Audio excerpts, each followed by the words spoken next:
Okay, everybody, let's get started. Thanks for waiting. I'd like to call this Parks and Rec meeting open at 6:34 on January 18th, 2017. Before we get started, Council President Matt Trefis would like to give a few words, and then we'll get right into it.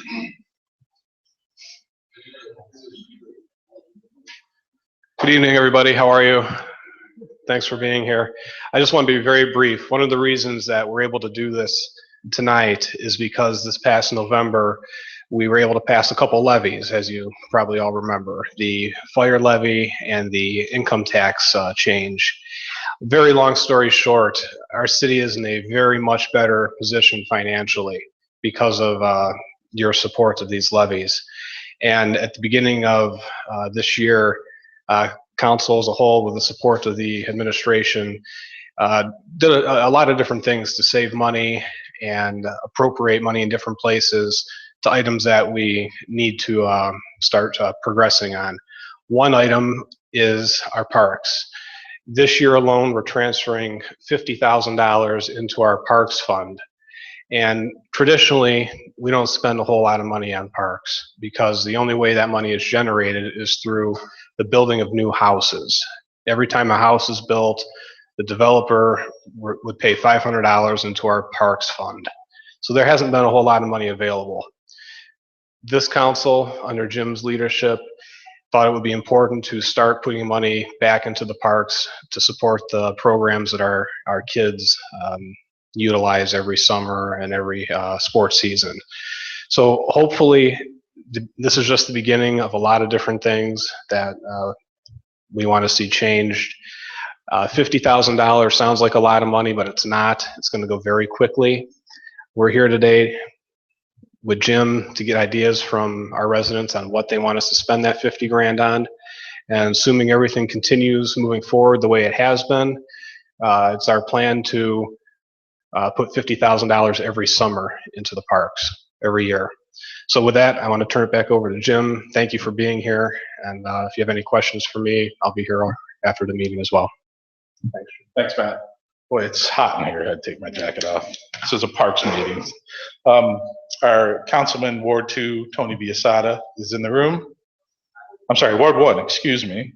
He's also on the Parks and Rec Committee, so I'm glad he's here. This is an official meeting. What we're going to do is just kind of go through this presentation I have. I'm not going to take up too much of your time. If you have to go, you have to go. If you do leave, I would appreciate if you took a minute and left your name and your email there if this is something you want to contribute with in the future in terms of getting email updates about what's going on with the city in the parks specifically, and perhaps even volunteering and helping us put together some new parks programs and things like that. So let's get started. If you have questions at any time, feel free to ask them. This is an informal meeting. And if you have ideas, you want to jump in and say, hey, something I think I can do or help with, I'd love to hear from you. So basically, we're going to talk about our vision long-term and short-term for these parks. But we have to have some realistic expectations when we're talking about Seven Hills here. We are not Independence. We are not Parma in terms of how much money they generate. We have to get a lot of community involvement in order to make things a go in this city. And we've had a lot of that with our federations in baseball and basketball and recognized organizations that do spend time working on helping us in our parks. But it's definitely something that we're going to need more involvement with moving forward. So again, if you do want to be involved, please sign up with your email address and your phone number. And in the future, welcome. And in the future, it will help us do the things we want to do. As Matt mentioned, we've got a lot of great opportunities, but we do have to have realistic expectations. Hopefully nobody thought we were coming in here and we're building a whole brand new giant complex someplace, because $50,000 really doesn't go that far, as you'll see. Let's talk about the parks. A lot of people don't really understand what parks we do have. We have Valleywood, which is really kind of our jewel of the city. It's got baseball, volleyball, it's got a playground, it's got tennis and basketball, which not many people use. It does have ample parking. It's got a pavilion with grill stations, a walking track, a field house, and it's got 2 restrooms in the field house. We also have Summit View Commons. Most people don't realize what that is. That's this park up here, right behind City Hall. We've got a baseball field there. Technically, the one field is, well, technically both are from Parma, but we maintain Hillside 2, which is up here. We have volleyball, soccer fields, a lot of parking. We have a really nice pavilion and picnic area up here with grill stations, and really the only bathrooms we have here is a porta potty that Service puts up in the summer, and then of course when City Hall is open or the rec center is open, you can go in there. Again, the point of this is trying to kind of give you a primer on what really challenges and opportunities we have here in the city. We also have North Park. If you've never been to North Park, it's down off of Rockside. There is a baseball field there. We have a sand volleyball court. We do have a playground. It does have pretty much ample parking. There's some street parking on the back end. It's in between homes. And we do have a pavilion there with some grill stations. And of course, we have porta potty there. We don't have any bathrooms there. John Glenn, we kind of lost John Glenn a little bit last year. We lost a baseball field there. And it has a playground now, and it really doesn't have any parking. There's only way to access John Glenn at this point is to get there by street access and parking on a street and walking through. But it does have a really nice playground now if you have kids. It's a great place to go for your kids. Cricket Lane, I'd like to see, raise your hand if you've ever been to Cricket Lane Park. Okay, there's like 5 people. Basically, go off Hillside, go up Cricket Lane down to the end of the street at dead ends, and there's like a couple little playground things there. It's not really a park, but it's listed on our city website as a park. So and then we have Calvin, which is our most used park, the most used for all youth sports and for all other kinds of things. We've got 3 baseball fields there. We've got 2 bathrooms in the field house. We've got a walking track around, playground, and it does have plenty of parking access off of Mapleview. A lot of this you guys already know, but for the people in the room who don't know, that's why I'm doing this. The old rec center does have a pavilion over there, but it's very old. It does have a full horseshoe court behind it. I didn't really know about that, but apparently there's a horseshoe club that plays there all the time. There's a tennis court back there, and then there's also a small playground. However, except for the horseshoe court, I don't believe much of that gets used, if at all. So we kind of have an opportunity here. Do you? Okay. Okay, great. So great. That's the whole point of this meeting is to like learn about what else is going on because I can't be there all the time and I never see them. So, do you? Okay, great. So we have 6 parks spread out. We're not Independence. You know, Independence has got one big park stuck in the middle. You know, Parma's got a bunch of different parks put all over the city, but they also have a gigantic population and bigger budget than we do. So we kind of really have an opportunity here to, you know, take care of some of the parks that get the most use. But we still have problems though. By having 6 parks, you have so many locations, and it's very difficult for the city to maintain cost-wise in terms of service and otherwise. We do not have a dedicated parks crew like Independence or other cities do, where they have people who all they do is walk around and fix up parks and do things all day long. Some of our parks don't have any parking at all, but if you really look at it, 90% of the use of our parks comes from these 4 parks, which is Valleywood, Summit View, Calvin, and North Park. And I would say probably the first 3 the most. Estimated, you're getting about 5,000 to 8,000 people coming into these parks between the months of May to August for youth sports for soccer, baseball, and softball, and those types of things. So you're really seeing a spike in our parks in those times, and that's pretty standard for pretty much most parks. When you go to any other parks, that's when you get the most people come in, the grandparents come in, the parents come in, they come in from all different types of cities. So, yes? 5,000 people is my guesstimate, rough estimate, based upon how many people come in for games and how many people we see up there. So I believe that our parks are the future to the young families moving into our city. I know we have some people with young families in here. My kids are 15 and 12, so you know they're phasing out of this. But I grew up here, had my kids grew up here in Seven Hills, used all these facilities, and the biggest thing that I noticed is that when you go to other places, other cities, and you go to their facilities and you look at it and you say, wow, why can't we have that? And the reason we can't have that is because we don't have the tax base that other cities do. So that's why I brought up the realistic expectation thing here, is there are things we can do to fix our parks if we really put some thought into it and plan it the right way. And when we get the residents to help us by voting up tax issues, we can have a little bit of money. So my vision is a short and a long-term vision for these parks, and I really want to focus on the parks that get the most use right now, fix up those facilities, and make them into something where somebody comes into town, and they may be from Avon Lake, or they may be from Parma, or they may be from wherever, or they may be a resident, and they say, wow, it really looks like they're doing a good job to really put money into this, to make these something that, a place where I like. So if we can do that, we can change the perception of Seven Hills, and I think we can attract more younger families into the city if we can spend more time and effort doing these things, and that's what we're going to do. The Parks Fund, we have our general fund, which is our city savings account, and we have a Parks Fund. As Matt mentioned, the Parks Fund is funded every time somebody opens a new or builds a new home in the city. Now, we don't have a lot of new homes going into the city. It used to be they give $1,000. It used to be $500 would go to the Parks Fund and $500 would go to the Tree Fund, which was you would work on putting trees into the city. We changed that on council, so now every time someone builds a home, $750 goes into the Parks Fund. Again, we don't have 500 houses coming into the city. Maybe in Rockside in 3 to 4 years, how many houses were they talking about potentially down there? 100. Yeah.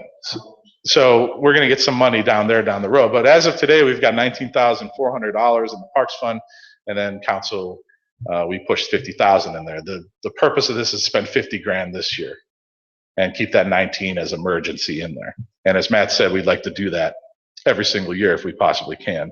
Again, we don't have a service department that has a dedicated parks team. Independence and other cities have entire employees. That's all they do is just go around. This is what I'm doing, is working at the park today. We don't have that. I got an estimate from the service director last year just to maintain the baseball and softball fields in the parks during that spike. It's in $15,000 in labor, and that just comes out of the general fund. So what I'm trying to get to you here is that it's costly to run really nice parks. It's costly to buy equipment. It's costly to maintain them. And we have to come up with a plan that allows you to have some nicer things, but also doesn't put a ton of work onto the service department as well, because they simply can't handle it. They just don't have the employees to get things done as well as we'd like to do it. So we've spent in the parks since 2010, zero in 2010, $5,800 in 2011 for some playground equipment. I'm not sure where that went to. Do you remember where that was for Stuart? Okay, well, we bought $6,000 worth of playground equipment someplace in the city. I'll have to find out.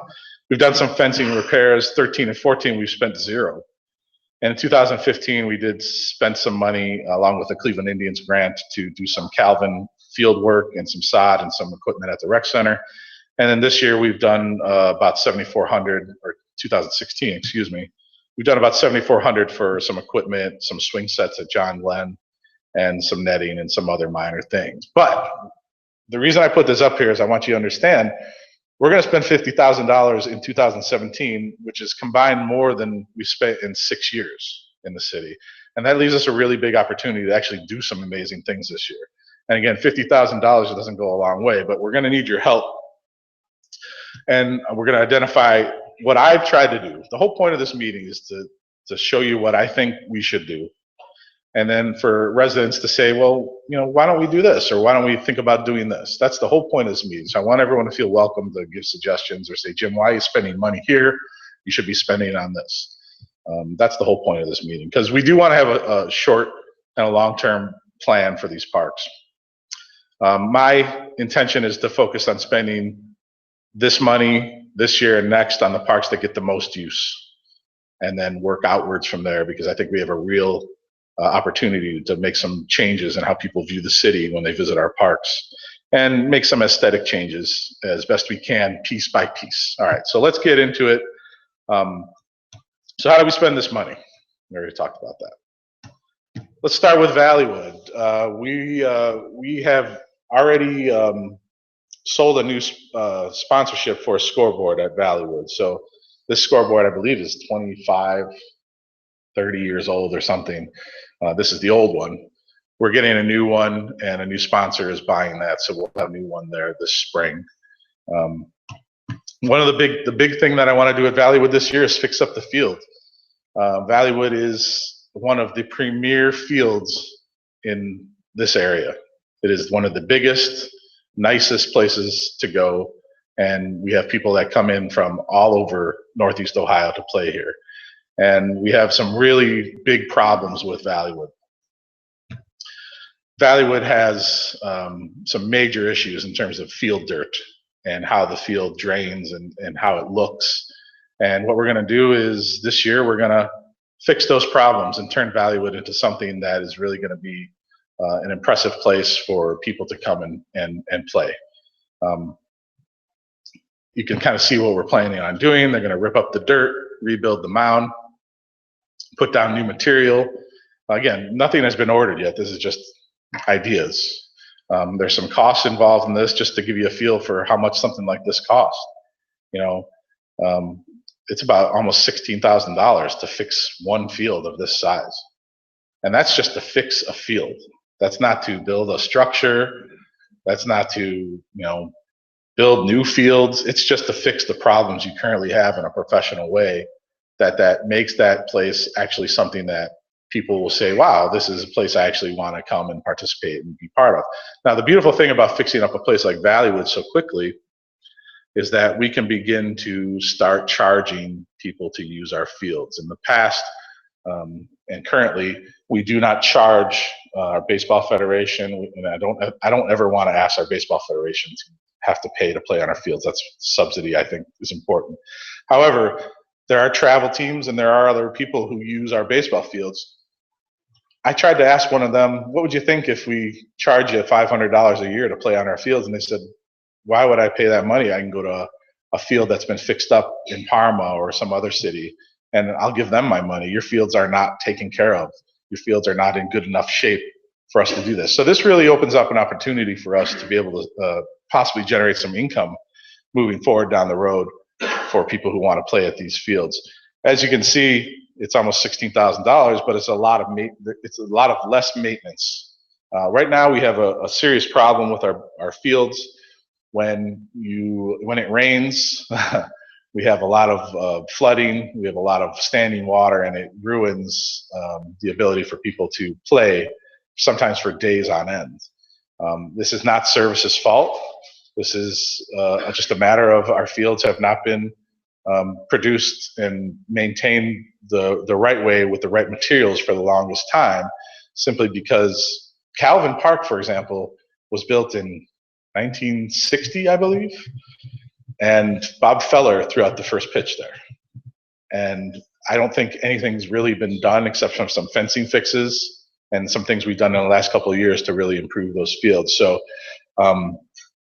we've made some aesthetic changes to our fields and our parks, but we've never really gone to the core of the problem, which is fixing the actual fields. We've tried to piecemeal it together, and that's one of the things we're going to try and do at Valleywood this year.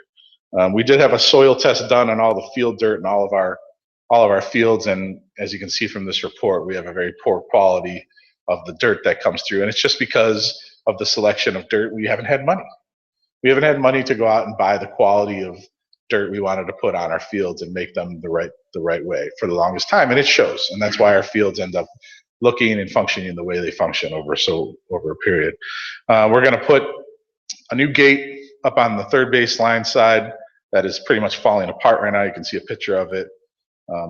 Also for security, we're going to add another gate to the dugout. We have a significant problem right now where people go out onto the field and walk their dogs or ride their bikes and do things like that.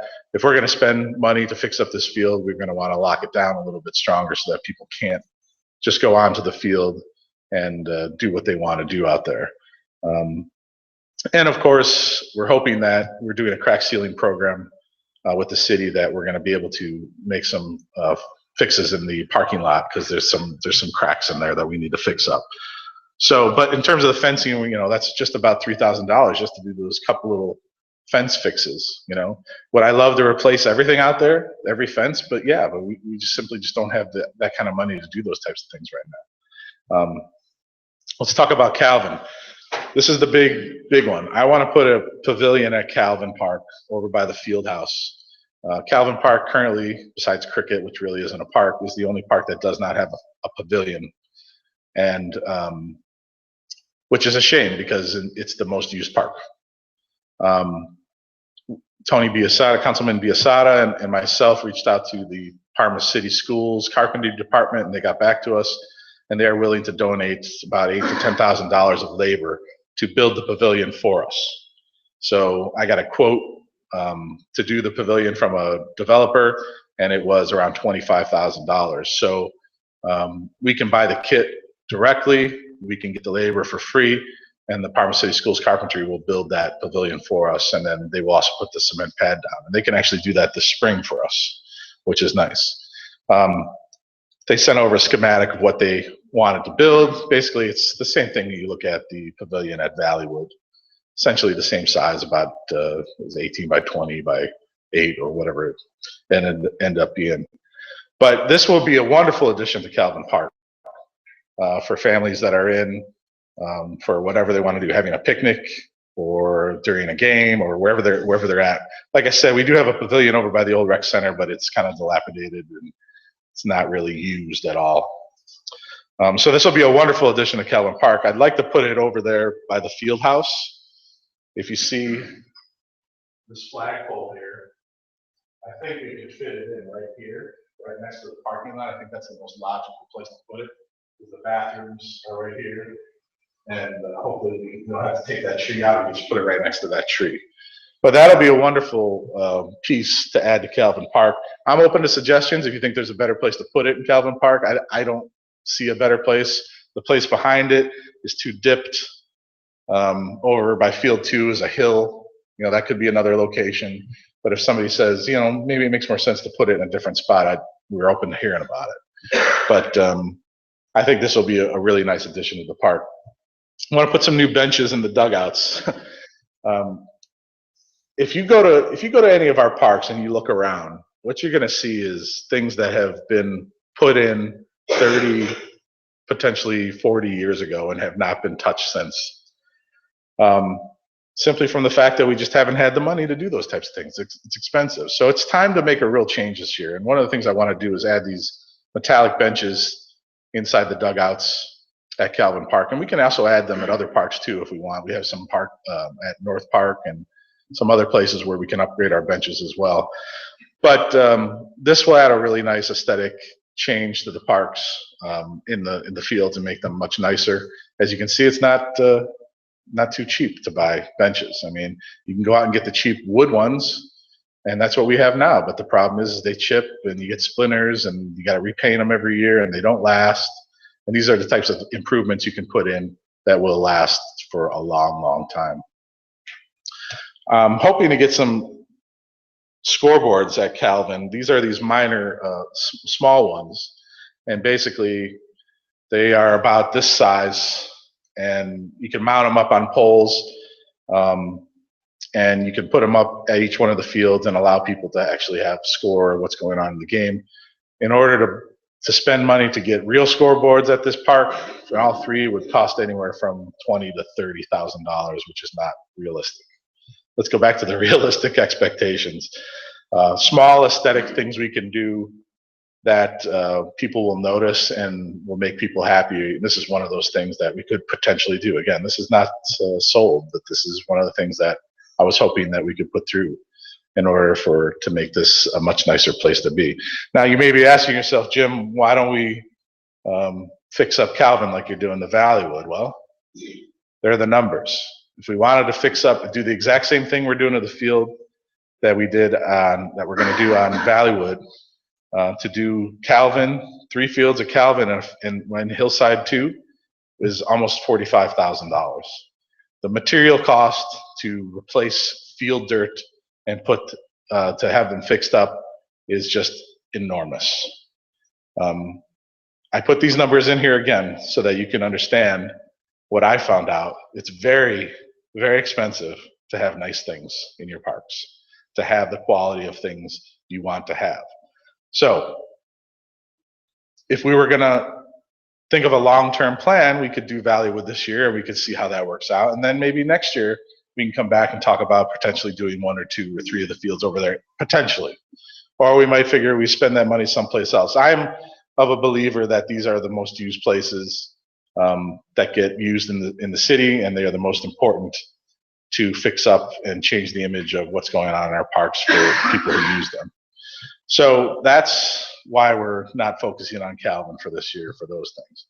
I was hoping there was going to be more baseball people in the room. We have some issues with, there's this gravel area on the fields at Calvin, but basically we're looking for volunteers to come in and scrape that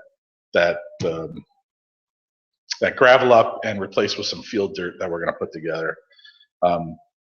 So we're hoping to make those changes this spring as well. Bottom line, I think that the changes we're putting together, people are going to walk into this season and say, wow, this is really something that the city put an effort into making much better. Home run fences, again, go to any other city and look at your fields. You have these temporary home run fences that can go up outside in the fields. They had a really nice dynamic for the kids. They go up in the spring, volunteers stake them into the ground, and then they pull them out at the end of the year. You know, it's something we could ask the Federation to help us with to do every year, so we don't have to put the service department to work to do that if they don't have the time. And then, you know, we're talking about simple stuff like having covers on the dugouts. I know a lot of people are probably saying, Jim, why are you thinking about all this baseball stuff? Well, I'll be totally honest with you. This is the most neglected piece of our city parks and gets the most use than anything in all of our parks combined. And they have not been touched for a long, long time. If you have kids and you use these parks, they are embarrassing. They're embarrassing when you go to look at the other facilities. And there are some minor things we can do to fix these things up just to make them safer, more aesthetic, and make a more enjoyable experience for people. We can do simple stuff like get windscreen covers and find a way to cover these dugouts in the summer when these kids are in there and their sun's beating down on them. You know what people do now? They bring tarps. So you go and you watch a game from another city comes in and they bring tarps, and they have these big green, black, blue, orange tarps, and they get the bungee cords out and they stick them up over the dugouts.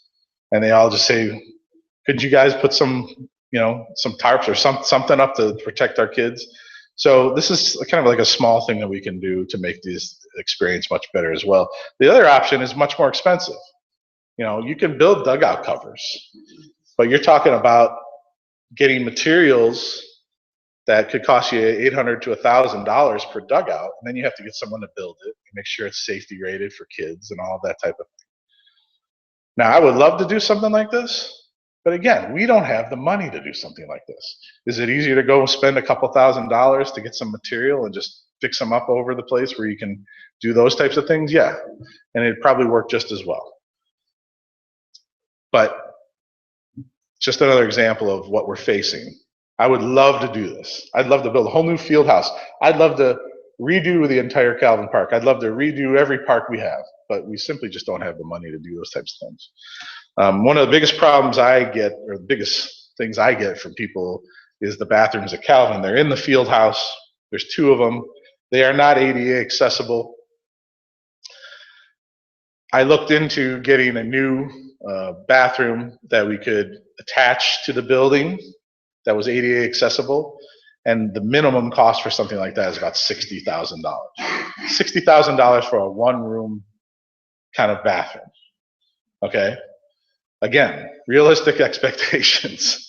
You know, what can we do? I would love for, I reached out to the plumbing program at Parma Schools as well. I haven't gotten them to commit to anything yet, but I would love for them to come in and say, hey, why don't we just blow out the wall behind here and fix these and turn them ADA accessible, and they turn it into a project where we could fix these bathrooms. It's the #1 complaint I get from people who use our parks is our bathroom situation.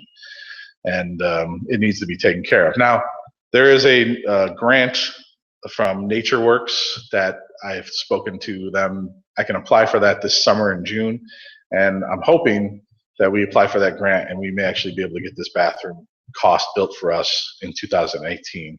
But if anyone has any ideas about how to fix the bathroom situation at Calvin or any of our parks, I'm open to hearing about it, because it's a serious issue. If you go to other parks, even if you go to a Metro Park, you'll see those freestanding restrooms, or you'll see even just nicer porta potties. But at the end of the day, it's not a real long-term solution to just have, you know, a single porta potty in a location. It's something we really need to think about. It makes a big improvement for people when they come to our parks and they have a good place to relieve themselves. So just those things we talked about here, we're talking about $45,000 just to do those things we talked about. Of course, the pavilion was a big chunk of that at Calvin Park, and we have to obtain a lot of other quotes. But you can see just the small improvements we can make, but how much money it costs to do those things. We're hoping to get most things we want to do accomplished this spring, but it is going to take a community effort. I was hoping more parents would show up tonight. Thank you to everybody who did come. Again, we are a small city. We cannot rely on our service department to do everything. We simply don't have the manpower. The Baseball Federation, the Basketball Federation, and other community organizations have done a really good job of stepping up and making these programs and making our things work for years. But we really need to take it to the next level if we want to do what we want to do to make things much nicer. That's why I'm having this meeting. That's why I'm hoping people will watch this on video or hear about it and say, yes, that's something that I think I could help with. When I got involved with all this stuff a couple of years ago, I started to meet all kinds of people who said, well, Jim, I'm a carpenter, or I'm a plumber, or I'm a whatever. And a lot of people have volunteered a lot of their time and effort to do a lot of great things. Yes, sir. Yes. Now, you're looking at putting all this money into the baseball thing. Now, have you talked to the baseball federation? Yes. Are they willing to commit to something? To a 1-year contract or a 2-year contract? In terms of what? You were talking about possibly charging. No, I would never want to charge the Baseball Federation. It's a longstanding tradition in Seven Hills. We subsidize. They are not, the president's right here. Travel teams. Yeah. Now, is there a way to get them to commit? Absolutely. But they're not going to do it until things are fixed. And we have adult leagues that play as well. And we can do things like tournaments, and we can do more revenue generating things. But there's the president of Baseball Federation's here, the vice president's here. They will tell you that if we asked anybody to pay to play on any of these fields, they would say, we'll just go play someplace else. The Baseball Federation is one of the most important organizations we have in our city, because it's a learning league teaching the sport of youth, softball and baseball, to kids. And they run as a completely autonomous organization with their own nonprofit. And they provide equipment and do all that stuff. But the city helps with the cost to maintain the fields for them and keep them up to par. And until recently, we haven't had the money to really do these nicer things. Yeah, I was just thinking, you're saying, you could say, hey, we redid our field. Mm-hmm. Now it's going to cost you $500 for these strategies. Well, let's stop them from saying, you know what? Nah, we're going to put a palm down. Yeah, it's nice to redid the field. Now you're going to lose. Well, they're not paying anything now. So if they want to go play someplace else, then we'll have more open field time for somebody else. The opportunity is there, but I understand what you're saying.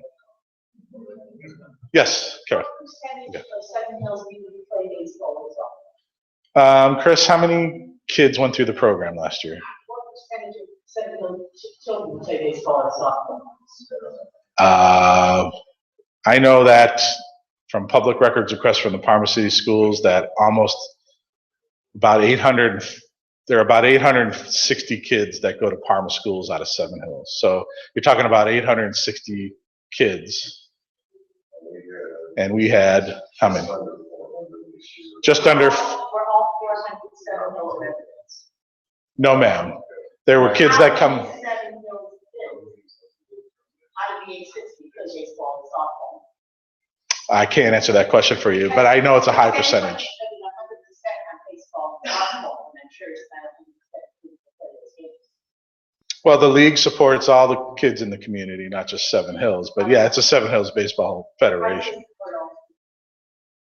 It's a learning league for children who want to learn That's sports. not only for children who don't play baseball and softball. Okay, well, we have a soccer program as well, and But it still does, I want to know what percentage of kids aren't served by this. because- I don't have that number for you. I can assume that the Baseball Federation can look that up and tell you. I would imagine it's probably around 60 to 70% of Seven Hills children. 67% of children play baseball and softball. No, I think 60 to 70% of the people enrolled in the Seven Hills Baseball Federation are probably around 60 to 70% Seven Hills I children. think we should see those numbers to see how many kids we're servicing when all the money's going into those sports.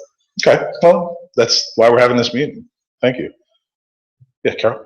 I got an email from Bob Leach. Yes. For those of you who don't know, Bob Leach was a former councilman here in Seven Hills for many, many years. And he has a great interest in the parks, and especially baseball. And he asked me to remind council that he did donate $1,200 for a mini field at North Park. And he's wondering if that is included in your plan. As far as I know, I don't even know where that money ever made it in the Parks Fund. Do you remember? I know he gave a check. I don't know where the money went. Maybe we could ask the mayor, can you look in to see where that money actually is from the finance? Because I don't, I think you can take it for this word that he told me. no, I agree, but I don't know if it was in our fund. Was it put into the Parks Fund? Was it put in the general fund? If it's in the Parks Fund, exactly. So what Bob wanted to do was have a T-ball field down in North Park. We're going to talk a little bit about North Park, but that's definitely something we have to think about. Tony, I'm sorry, she had a question back there. Oh, I was just gonna ask about, I know some of the redoing the fields was labor and stuff, but like a significant chunk of it is materials. Like, do you have any idea how long those materials, like the dirt and stuff, last before it needs to be done? Yeah, basically, once you redo the base, then it's just simple maintenance and a little bit of money every year to maintain it and keep it that way and keep it for 20 years. It's not no, I wouldn't be recommending doing anything like that if it was going to be a quick problem. It's a fix, long-term fix. Yes. Tony? I was just going to, on T-ball, there's still potential. I just spoke to a gentleman from the Baseball Federation, and he didn't think it was a high priority. But T-ball field and North Park, there's still enough funds to do that. The estimate that Bob Leach came up with was well under $5,000 to add that. So if it is something that's important to you all, and there's enough voice for the council, it's still a possibility. The one thing I would add is that it's always been the past, there was drainage issues there that prevented this from going forward. So that might be the bigger issue.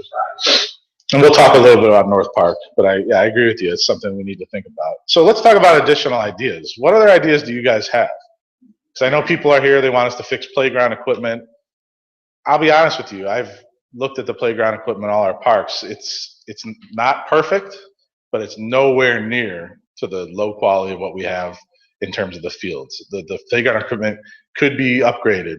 However, to replace a large structure of playground equipment is extremely expensive. You're talking, $5,000, $6,000, $10,000, $15,000 to replace one big piece or more. We have $50,000, right? When I looked at the grand scheme of the things we really needed to fix, the playground equipment was not at the top because of what we have already. It's not completely falling apart. It's not absolutely horrible compared to the other things that we have. Yes? Not just so we live down the street from Valley Woods, we live in Orchard View. But just like a general spruce up of just some mulch going in to cover the weeds that are Yes. popping up and the underlay that's coming through and, just maybe sanding down some moss spots that we worry our kids are gonna get caught on, falling down the stairs. Just some just very basic general upkeep that can be done once or twice. I'm totally with you. And that's why I want to have this meeting, because this is a community effort. There's only so much time and effort the service can put in because we just don't have the manpower to do it. Like I said, we don't have a crew that can go, hey, we're going to go spend the next 2 weeks at the parks and work on playground stuff and fix it up. We just don't have that. Are there any community groups? Yes. PTA, Yes, there are. And you know, such as- we have recognized organized groups in the city, like travel baseball teams, VFW, a couple other organizations that I think we have about 10 or 12 of them. One of the things I want to do is start asking those groups to start pitching in. If you would like to practice on our fields or use our fields, guess what? How about getting your members and your parents to come up and take care of this playground problem we have? Yeah, 'cause most of those groups do have a community I agree. requirement, so why not get that? I totally agree with you, and that's absolutely something we need to do. The problems we face are there just has to be a leader, and we have to get some people to get everybody in and make those types of things happen. Because again, we have limitations in how we can spend money and time for our service crews to do things. So please put your name on the list. And when I send out an email and say, hey, we'd like some volunteers to come up and put some mulch and do some things at this, and if you got an hour, I'll be up there with you. I still got stains in my jeans from laying the sod a couple of years ago. Yes, ma'am. How can we get some more corporate sponsorship or, like the Pepsi sign and Bellevue? How can we get more? Yeah, go ahead, Matt. I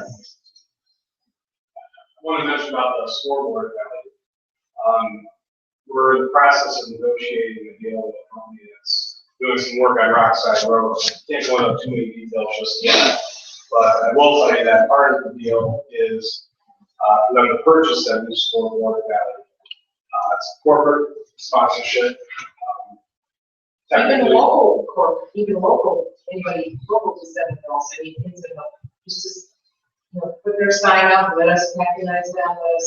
Right, and with all the new business opportunity that's going to be coming to some of those on Rockside, many of us are going to reach out to companies that will be coming in, and companies that are already in the process of doing work there, approaching them for different types of sponsorships.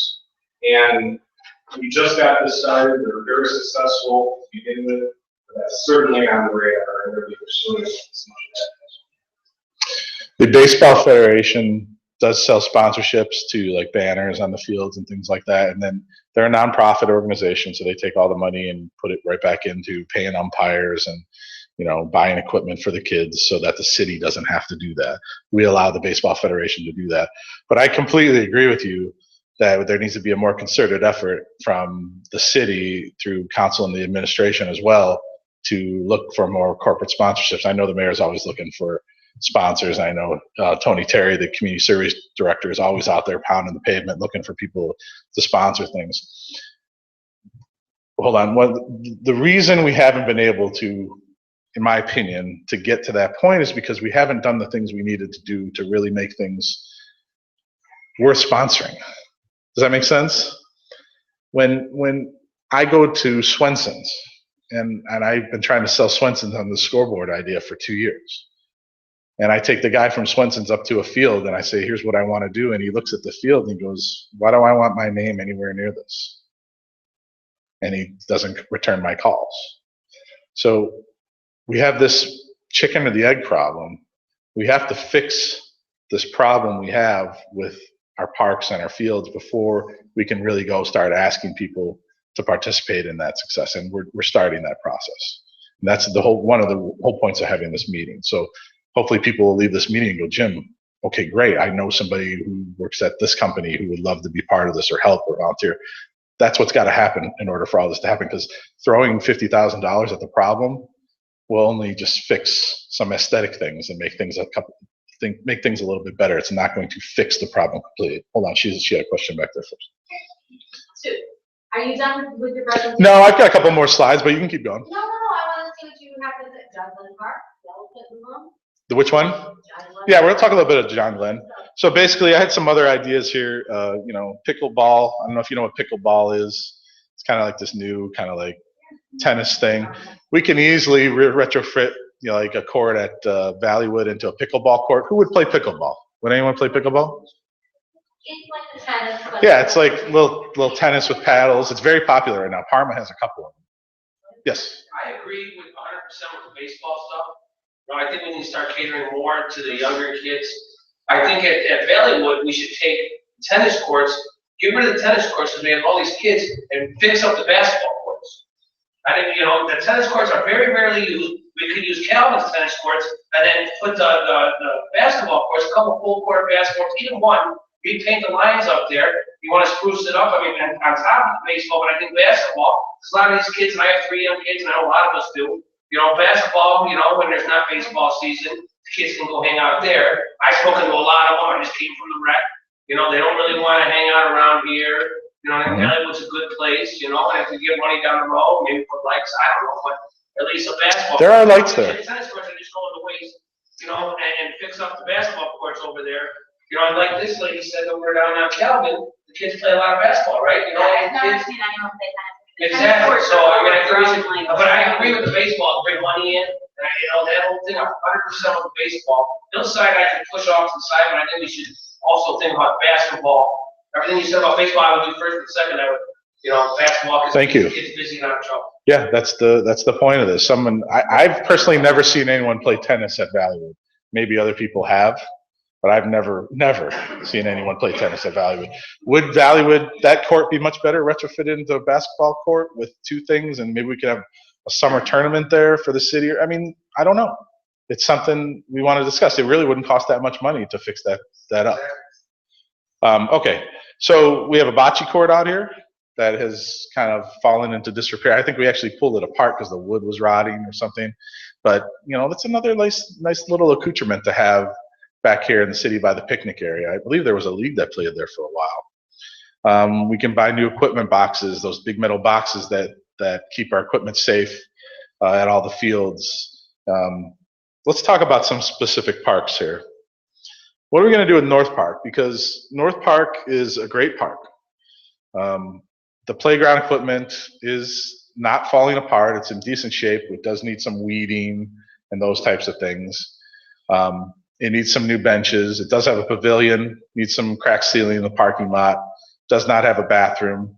Again, we can put a porta potty there, but we don't have $60,000 to put a permanent bathroom there right now. The baseball field is a kind of contention, and my part is the baseball field is pretty much almost an embarrassment.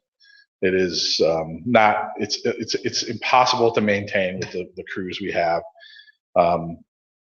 We have the little kids play there, the instructional league play there. My biggest problem with this, and this is what goes back to Bob Leach's wanting to build a field for those kids.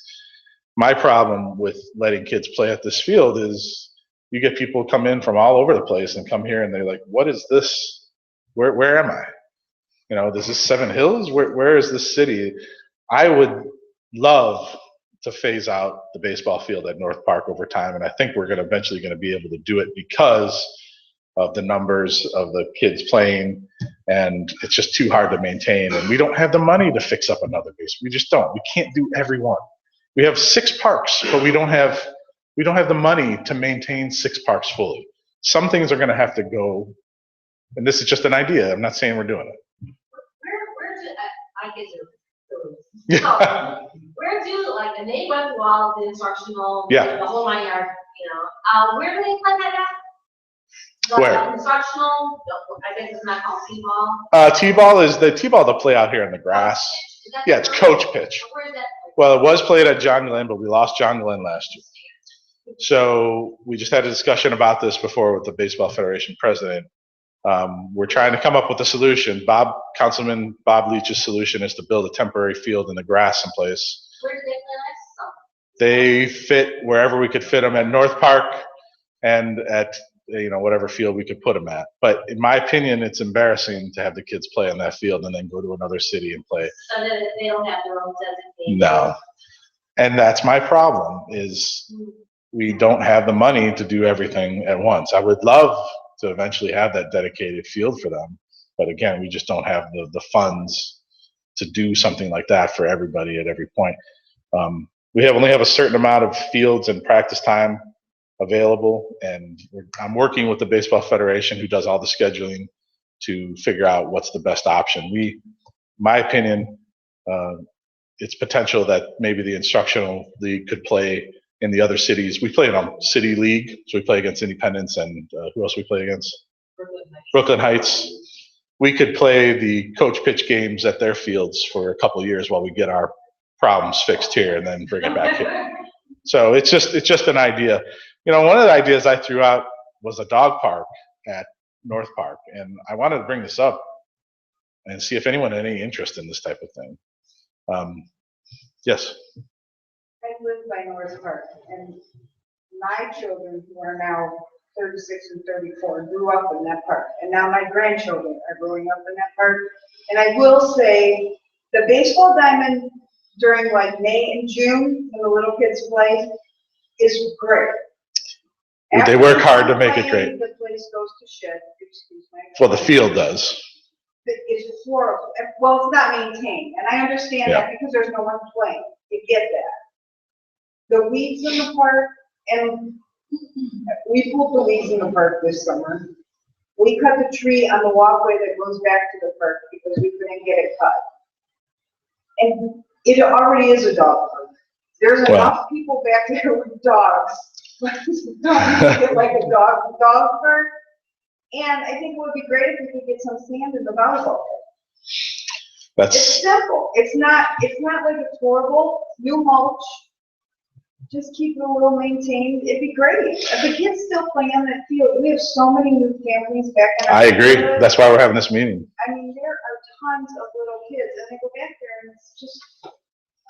And So- parking lot is great there too. It is. Something for the key ball, because lots and lots of people come to watch that for those 2 weeks for the heat of the season, and you do need that parking. It's a wonderful park. And I agree with you. Again, it goes back to the same problems we have, funds and labor. Can we do a better job? Can we get some sand and do weeding more often? Based upon what service has time to do, yes. But without volunteer crews to really say, hey, city, would you, here's a great example. Somebody wants to play volleyball down there. Hey, city, would you buy the sand and just drop it off there for me and some people will go and we'll put it in. So service crew doesn't have to spend 8 to 10 hours down there doing it at their union contract rate. See what I'm saying? Those are the types of things that are going to have to happen if we want to make these types of improvement. And I hate that, but it's the realistic way of where we are as a city. Even with these tax changes that we've had, we if we were to take all $50,000, we could hire one service worker. I didn't think that would be enough to hire a service worker. And so what would you rather do? Spend money on the things we have, or hire one? We have to do it this way, but I agree with you totally. Do we know what's happening with the fence, the part that they're cleaning out? What's going on with that? You remember where we're at with that? We know that the radio station company owned that land, and they were supposed to pull it all out. Yeah, they were supposed to pull it out. It's, the building department's notified them they're in violation. And they're trying to remove it. To remove All the fencing that is so mangled. Yes, so that would open that all up then? That was It's not our property. it's not our By property. removing the fence, they're just creating open space and preference to the deplorable condition of the fence. Yes, yeah. So I'll try to get a follow-up on that and see where that is, but I agree with you, that fence is. Dog park at North Park is, you build a structure and you let people come in there and have it, it's just an idea. It wouldn't be that expensive, I don't think, to put some fencing down there and have some type of thing. But I just don't know how people would respond to that. So that's the whole point of this. If you guys like the idea, if you don't like the idea, It's not something on the radar for this year, but it's something we should continue to talk about. What should we do over here at Summitview? I don't know why my graphics not showing up, but oh geez, all kinds of problems.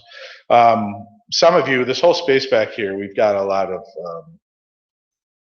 good space. Soccer fields, got that big pavilion. We have room for a sand volleyball court. The rec director says she has a new net we can put up, but again, we need more sand. We can do things like that. We can absolutely do that. Bocce court, things like that.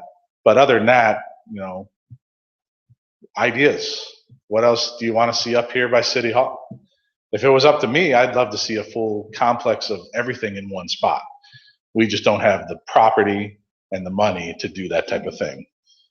I would love to see everything in this complex as opposed to spread out all over the city.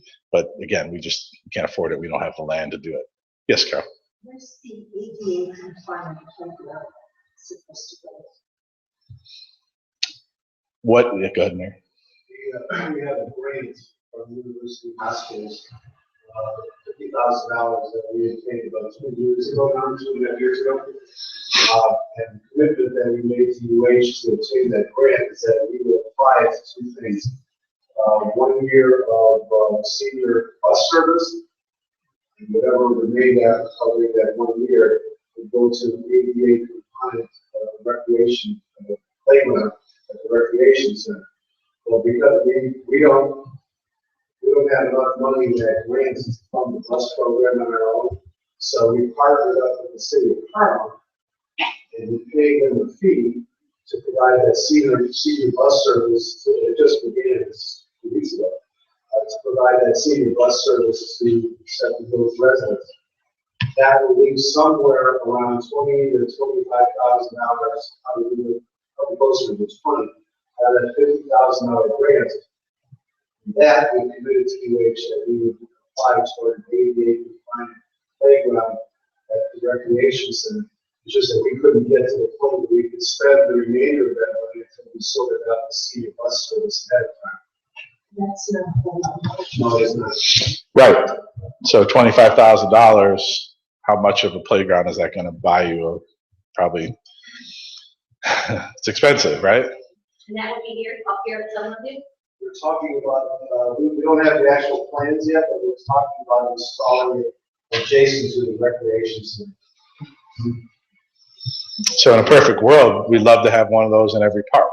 This goes back to my initial problem. We have all of these parks and all of these places to maintain and all of these wonderful things we want to do, but we just don't have the money or the time to do all of those things. So we have to do the best we can.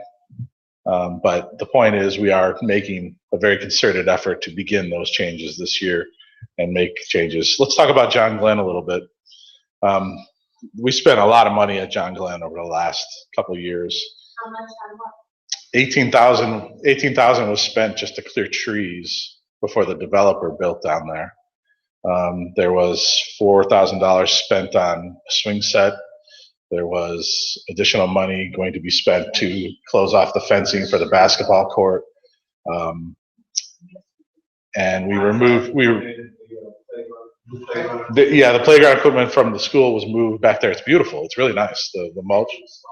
Yeah, they paid to install it. So John Glenn has challenges. There's no public parking at John Glenn. There's only street access to John Glenn. It's really a private park for the residents there. I define public park, private park because it has no parking access. But it takes in people from a lot. It does take in people from the neighborhood, correct? Cross you, the streets over, we've seen people walking up through there. And it's nice because it is neighborhood. And you forgot to list basketball, by the way, on your chart for John. Oh, did I miss it? I'm sorry. You're right, there is basketball there.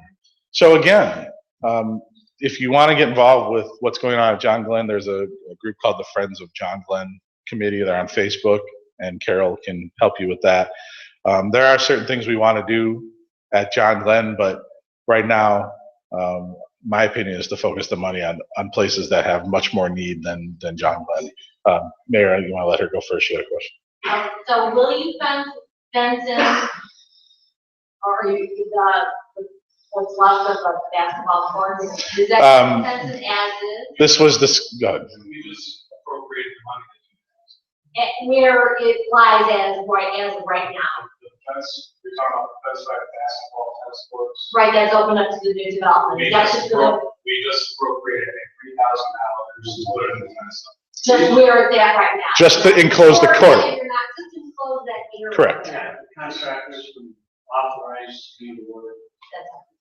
What about the walkway? The walkway, Issue there, I'm sorry, is that a corner of that paved area across the property line. It wasn't entirely on Sentinel's property. They did a saw cut.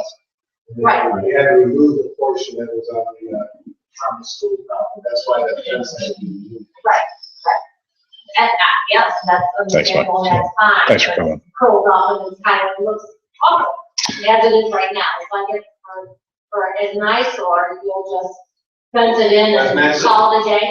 He's already, as he said, the money's been appropriated.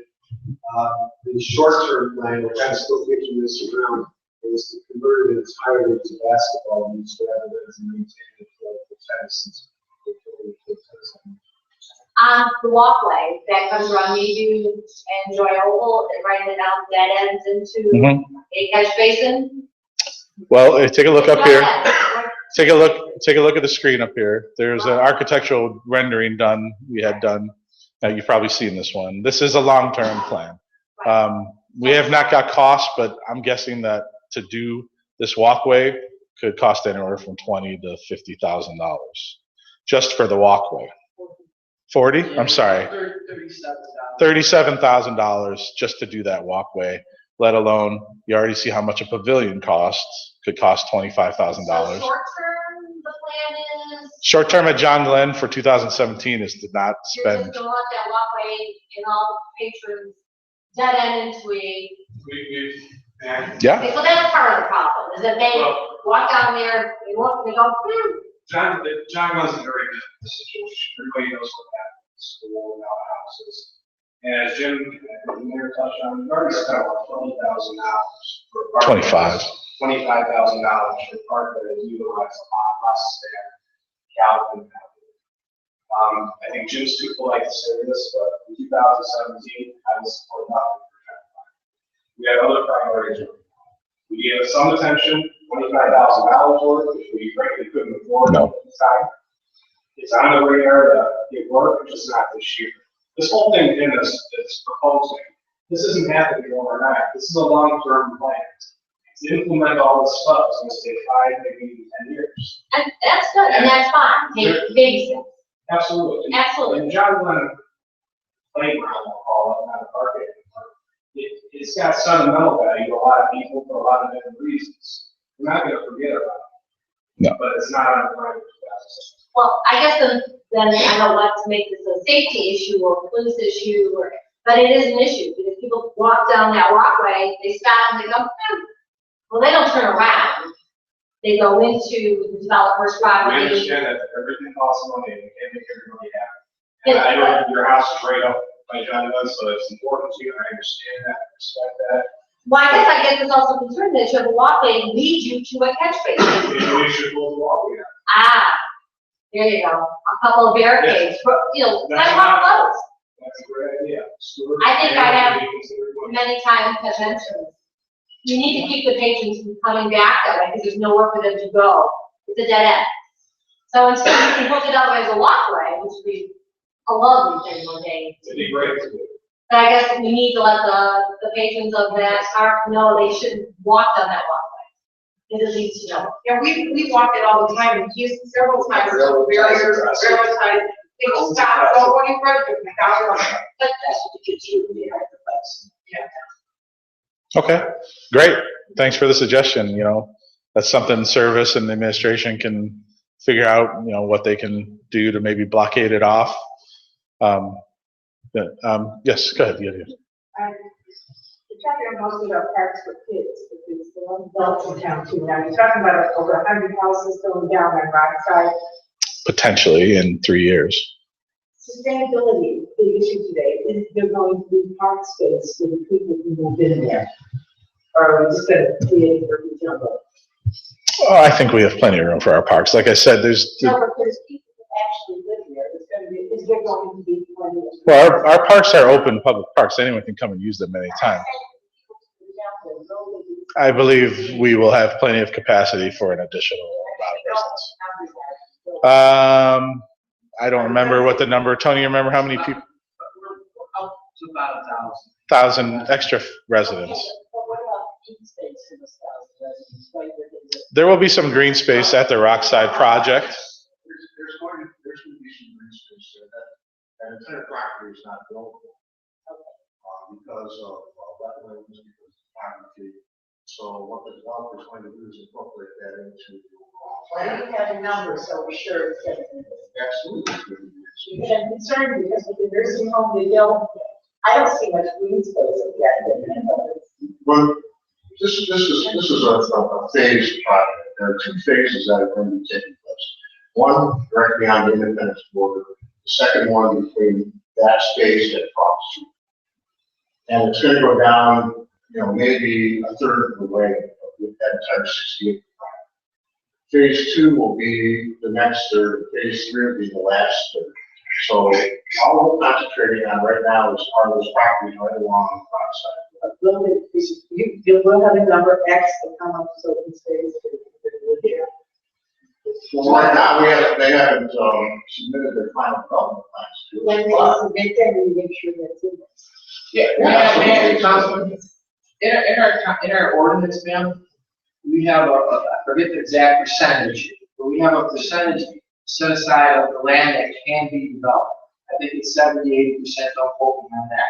So whatever the final plan is, there's going to be a 10–20%, I forget the percentage, that can never be developed, that has to be set aside as green space, and that is in addition to the setbacks that we negotiated to protect the people in Tim's ward and my ward, to get buffer between the residential neighborhoods and the development.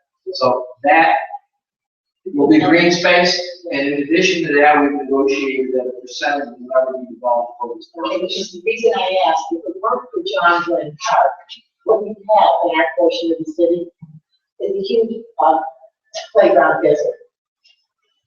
There's a lot of houses that have been built without any recreation space for people to do that. And I get that, and as we progressed on this plan, I make that argument, but North Park, I think, has potential. And the 1,000 residents that we're talking, and that's probably 3, maybe 4 years down the road.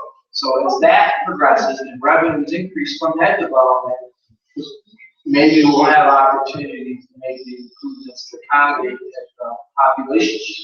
I mean, you have 10% of the city population is going to be more increase of more and what you say, we should accommodate the infrastructure to support that. What? Still, that's not this year, it's not on the come.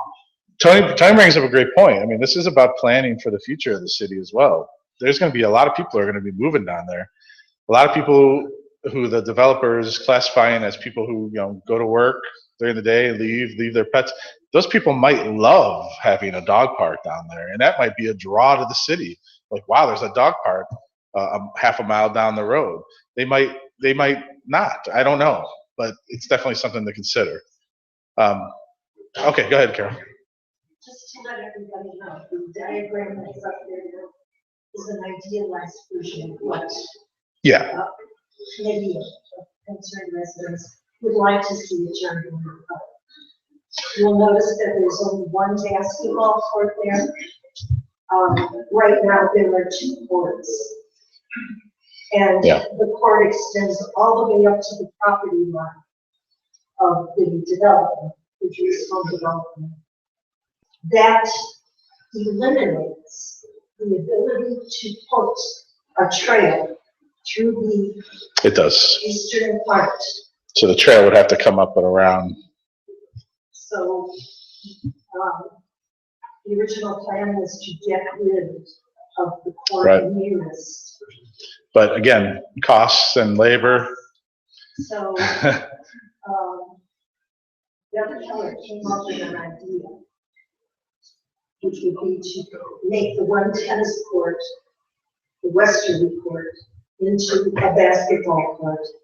The mirror court would be converted into hopscotch, snail, yeah, for kids to play, not an organized sport, but to just play. Okay, And then if the fence could go into section of just the westerly court, we could still one day put the walking trail to make a complete loop. Right, so what she's saying is now is don't put the fence up where the line exists, put the fence up in the middle. Because if you're gonna spend the money, only spend it once. well, the fence, Is what she's saying. it's already been appropriated and it's being put up on that, to close off that court. So unless, They put the basketball. we have to close off that court is the reason we're doing it. Right, she's Yeah. saying cut off the middle and enclose it. Instead of enclosing both Okay. parts, just enclose. Well, it's something we one. can think about. I mean, I know we're already in the process of doing this, so, And we have to move the piece. we would have to It move was that. supposed to be located close to the playground.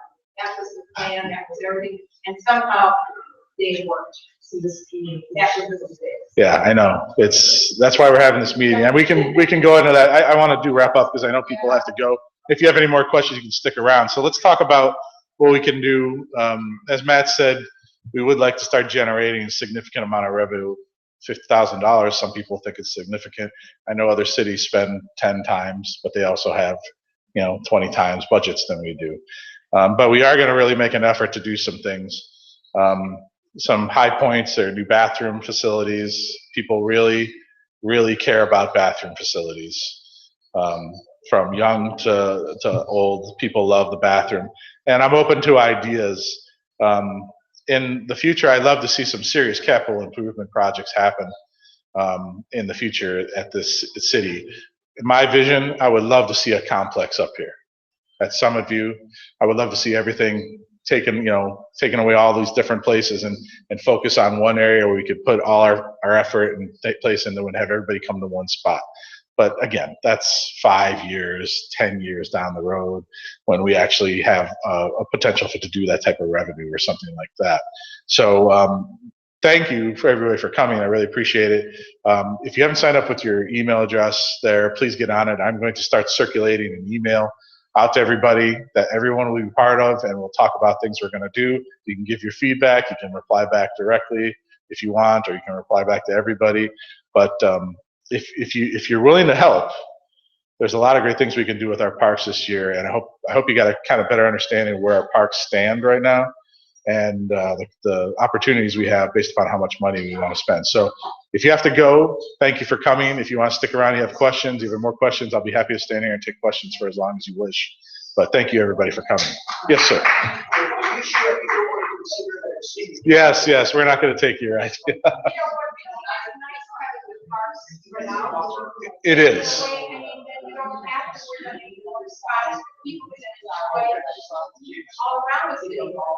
It is. It's a great opportunity because there's so many parks, but they're so hard to maintain because of that reason. Thanks, everybody. I really appreciate you coming.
Yes. That's why we're doing it. I know, but I still think that It is not much more. it's not about everything else.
That's why they got to. What was that?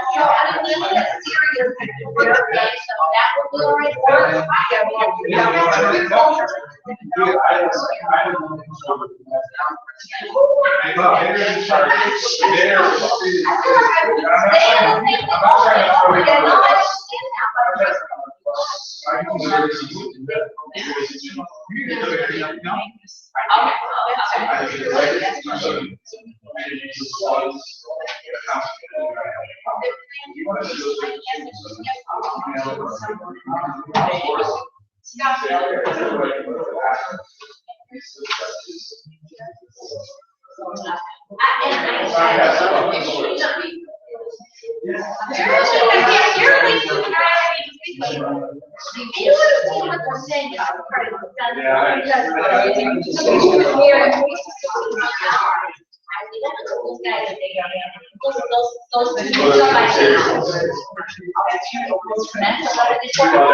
be all right.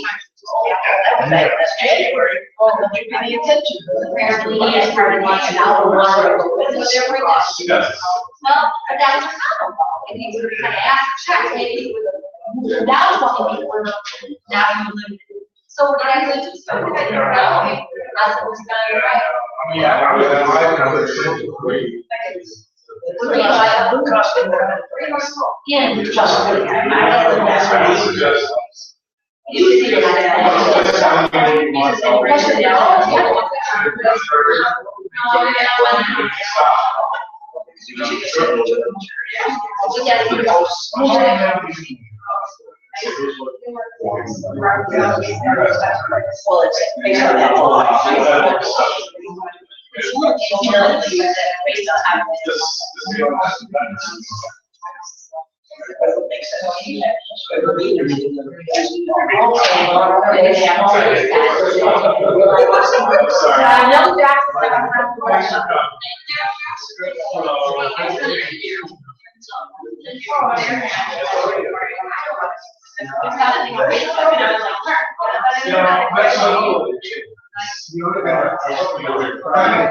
What are you gonna pull over?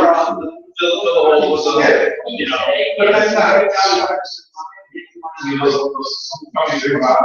I mean, that's what we talking about, like volleyball. Oh, now it's like really like, oh, they're not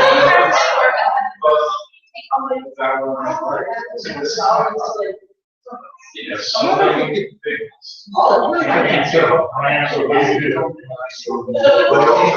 things, try to think that we'll say ways, some things, you know what I'm saying? Because that's what, What's the answer? like, that's like, I don't spark, that's like, tennis court, old school playground, and it's like, that's like the whole area.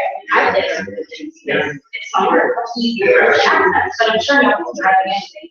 No. Let me play with my kids here, the playground, and the baseball field, a lot nicer. It's just that like once people live there, I walk my car over to the other section. Well, we'll go back there. We're doing Yeah. Yeah. I, that whole right center is just. It's hard. And then you have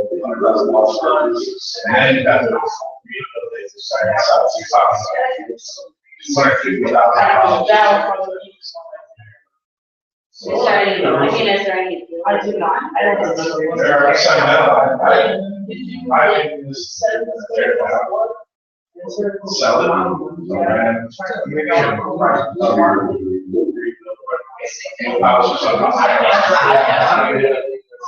Or.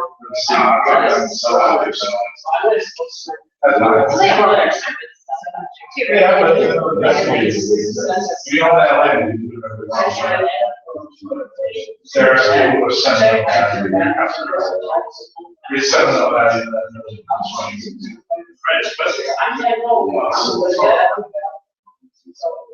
We're trying. Yeah, I mean, I joined them. I think we all figure out the venues. Yeah. Yes. It's something that's And I'm sure it's one of those things, and I'm sure it's one of those things that as a good. Okay, like, you know, I know. Like I said, the playground is set, Yeah, the trail track. everybody. And I feel like it's amazing, I mean, I don't really know. Sure, it's that great. It's great. Alright, yeah, good luck tomorrow. Bye, Jeff. Thanks for coming, guys. Yeah. Thanks to everybody who's driving. I appreciate it. I don't know if I'm in it, but like I said, I maybe check it out. You can give it, so maybe it's like, you were in the okay? Well, I appreciate it. That way, just can't put it. Splash That's a good result, the kids. I was waiting for somebody, I was waiting for somebody to, I think that was, I mean, the nice thing is, like, you can't. There's the chance 3 years ago, no, we'll have them eventually. So, that's why we do a committee, where house is going. Which house is going? 197. I was so ready, I was looking. Well, not by the park. You're gonna be sitting in